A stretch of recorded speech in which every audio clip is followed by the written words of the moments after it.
রাজধানীর বুকে প্রকাশ্য দিবালোকে আবারও নির্বাচনী সহিংসতা। ঢাকা ৮ আসনের প্রার্থী এবং ইনকিলাব মঞ্চের মুখপাত্র শরীফ ওসমান হাদী এখন মৃত্যুর সাথে পাঞ্জা লড়ছেন। বিজয়নগরে নির্বাচনী প্রচারণা চালানোর সময় আজ দুপুরে এক বর্বরোচিত হামলার শিকার হয়েছেন এই তরুণ রাজনীতিবিদ। প্রত্যক্ষদর্শী ও পুলিশ সূত্রে জানা যাচ্ছে, দুপুর 2:25 দিকে 3টি মোটরসাইকেলে করে একদল দুর্বৃত্ত এসে সরাসরি হাদীকে লক্ষ্য করে গুলি ছোড়ে। মাথায় গুলিবিদ্ধ অবস্থায় রক্তাক্ত হাদীকে দ্রুত ঢাকা মেডিকেল কলেজ হাসপাতালের ইমার্জেন্সিতে নেওয়া হয়েছে। হাসপাতালের করিডোর এখন তার সহকর্মীদের কান্না আর আহাজারিতে ভারী হয়ে উঠেছে। চিকিৎসকরা জানিয়েছেন, হাদীর অবস্থা অত্যন্ত সংকটজনক এবং এই মুহূর্তে তার শরীরে বি নেগেটিভ রক্তের জরুরি প্রয়োজন। পুলিশ প্রশাসন ইতিমধ্যেই ঘটনাস্থলে তদন্ত টিম পাঠিয়েছে, তবে এখনও কাউকে আটক করা সম্ভব হয়নি।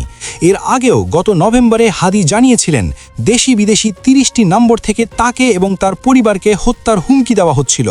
দুর্ভাগ্যজনকভাবে আজ সেই আশঙ্কাই সত্যি হলো। এই নৃশংস ঘটনার সর্বশেষ আপডেট এবং হাদীর শারীরিক অবস্থার খবর জানতে আমাদের সাথেই থাকুন। বস্তুনিষ্ঠ সংবাদের সাথে থাকতে এবং সত্যের সন্ধানে আমাদের চ্যানেল NXN নিউজ এখনই সাবস্ক্রাইব করে বেল আইকনটি প্রেস করুন। সাথে থাকার জন্য ধন্যবাদ।